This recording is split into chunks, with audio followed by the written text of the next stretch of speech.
Okay, so nganhita sa ato ang radius of curvatures. So radius of curvature, uh, take for example na kay curve. So ang atong curve is kanitahay. Kana mo ni atong curve at any point naagad jud kay radius of curvature. Pasabot ang radius sa circle nga pinakadako nga circle nga mo tangent sa imong curve. Take for example kani nga part nga niya. Kana nga part nagdud na jay circle nga igo jud mo sabod nga naa. Kay ang circle nga ini bigger pa ana is duha na ka point ang ijahang motakdo. Di man na dya pwede. Take for example diri ka. Ang radius aning kani nga point, kani ikaduha nga point kana is mas gamay siya kumpara nimo sa naa diri.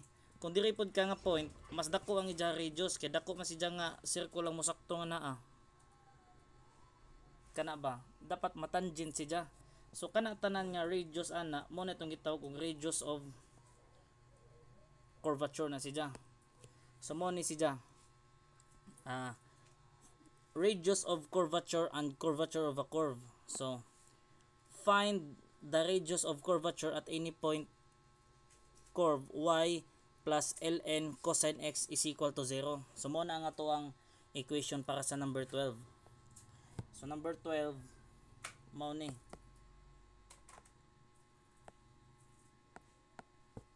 So number 12, so na kay y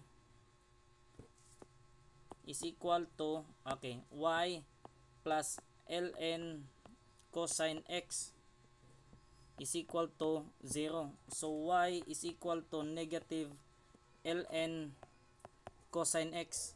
Kana ang formula pod sa imong radius sa curvature nimo is kani. So ang imong r o ang radius is defined siya sa calculus as 1 plus y prime squared kanang tibuok numerator to the power of 3 halves all over the absolute value of y double prime. So to sa pangitaw ni jang y double prime ug ang ijahapong y prime. So nganhiya, so for y prime, so for y prime, y is equal to negative ln cosine x. So ang derivative ani nija is equal to du over u.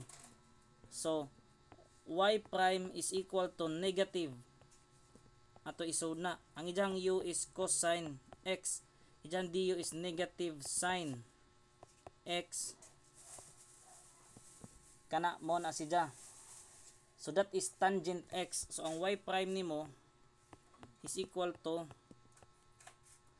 tangent x. So ang y double prime niya, so i-derivative na po na nimog balik, is equal to secant squared x.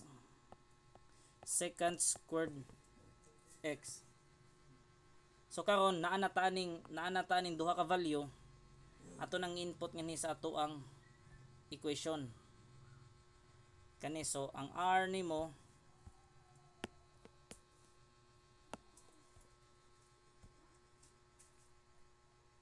so ang imong r is equal to 1 plus y prime. So ang y prime nimo is tangent x is squared na nimo then to the power of 3 over 2 all over absolute value sa secant squared x.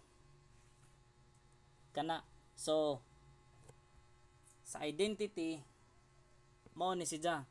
So ang r nimo is equal to ang kani siyang 1 kani siya, this is equivalent to secant squared x.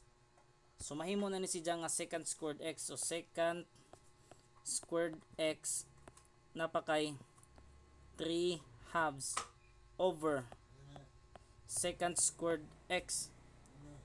So ang imong r is equal to secant x. So mo na ang imuha radius. Mo na imuha radius.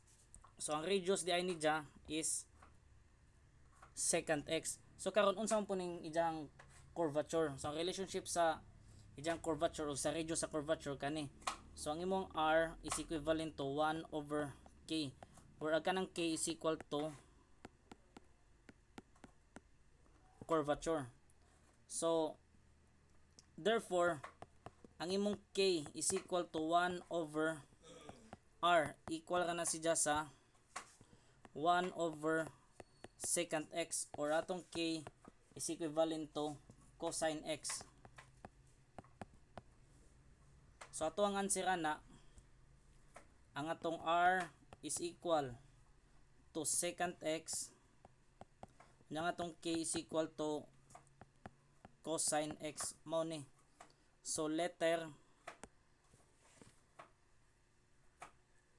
B. Letter B ang atong answer. So letter B. So muna siya para sa radius of curvature of a curve.